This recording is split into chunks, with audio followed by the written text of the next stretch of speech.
Catherine also brought up the point of collaboration, and my ideal is that there is cross-contamination, cross-breeding, cross-training between, pardon my funny words, I do speak that way, but between all of these organizations, because I think there's a lot to be said about the news of the day or of the week or of the 2 weeks being spoken on a radio into the 5-mile radius, potential 2 million listeners that WZRD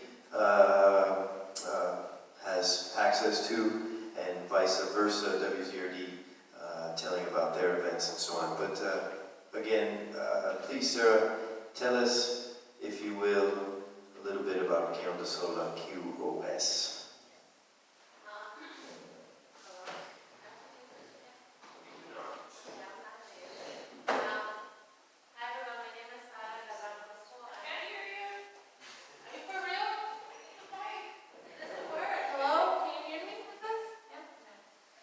My name is Sara Galván Orozco. I'm the current editor-in-chief of Leong, known as QOS. I know that is mentioned formally known. The reason, I'll talk a little bit about why we try to go towards QOS more, but doesn't mean that we're not Leong Sola. We're very much still. And so I kind of made a list of what I'm going to talk about. And the reason I asked her about the history, because me personally, I'm really interested in the history of stuff, like how did it come to be, like what were the different stages to get to where we're at now. And so that was the purpose of my question. A little bit of history about Leong Sola, which is also known as QOS, is that Leong Sola is actually the oldest Puerto Rican and Latinx student magazine. It's been around since 1972. Something that's really cool about this magazine is that it invites, similar to Seeds, it invites faculty, staff, alumni, community members to be part of the magazine. So it's not just students. It's very open to whoever has something to say it. In addition to that, the other thing that I find personally most interesting is that we have QS has a really strong existence or presentation within it has a good amount of inmate subscriptions. So we have inmates that are interested. They want this issue to be sent to them. We had a few that sent us writings around the time where the Hurricane Maria happened. I wasn't a complete member. I was just talking to whoever was trying to lead it, but I knew that an inmate had sent an essay about Hurricane Maria and his perspective within where he was at and within where he was at. And so that's pretty interesting that people are getting this magazine and they want to be part of it, and they're not just students. And so that's something I wanted to also mention. To talk about publishing, QOS publishes currently once a semester. That's what our budget allows us to do, once a semester, fall, spring, summer. And so previously, as some of y'all might have known, we used to publish way more. And I'm going to be completely transparent. QOS has gone through some difficult times, and maybe something a lot of the media orgs and just organizations in general experience.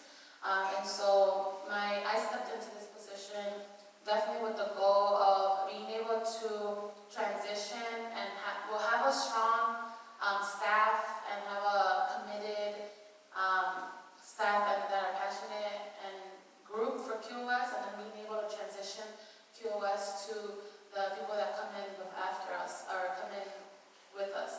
And so that's my goal. I want to be able to make sure that QOS is passed on with all the support needed and that it doesn't experience what it went through these last 3 years.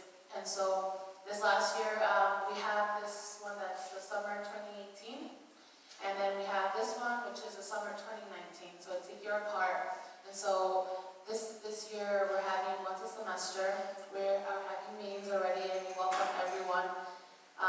Also, something that I get, do you have to be Latinx or Puerto Rican to be a part of the magazine? You do not have to be Latinx or Puerto Rican to be part of the magazine. However, our mission our mission is to cover anything that has to do with Latinx and Puerto Rican. So as long as the content is around that and we could tie it in, for example, maybe you want to do analysis or comparison of how maybe experience something of your interest compared to another ethnicity or race or whatever you choose, as long as you're able to tie it in, we could find a way to put it in the magazine. We'll be having themes. We're working towards themes, and so that's something that's in the works as well. Let me see, what else do I have here? We have a lot of the older issues. We welcome you all to check them out. It's pretty cool to look at them and see what was happening in the 1980s, what made the writers submit content to the magazine, and so that's pretty interesting. We have them right in our office, so if you're ever interested in coming to check them out, we invite you. I want to share about our positions. So I've been trying to put more foundational support and more organization to the magazine. So I made a list of different positions we have, and I'll just mention them. Editor-in-chief, we have managing editor, we have office manager. The editor-in-chief, which is my position, I'll be focusing on the design layout, making sure that people have the tools that they need to be successful. Managing editor focuses on the content, like the writing layout. They work with the editors. Office manager will be making sure that the office is in good status, or that the office is being respected for what it is and what it's meant to be. As well, we also have engagement, and then we have editors and writers. And so editors and writers are what I think they're super important. Without them, we wouldn't be able to throw an issue on. And so editors and writers work together. They make sure that we have the content, we have meetings, and we'll talk about how we could fit it into the magazine, which is, I think, is pretty cool. And I think that's all I have for you, unless y'all have any questions. Did I miss anything? I feel like I was talking for a long time. From my point of view, you missed nothing. You mentioned many, many things. One of them is struggles that some of the media organizations have had, and perhaps that is a lack of continuity over the years.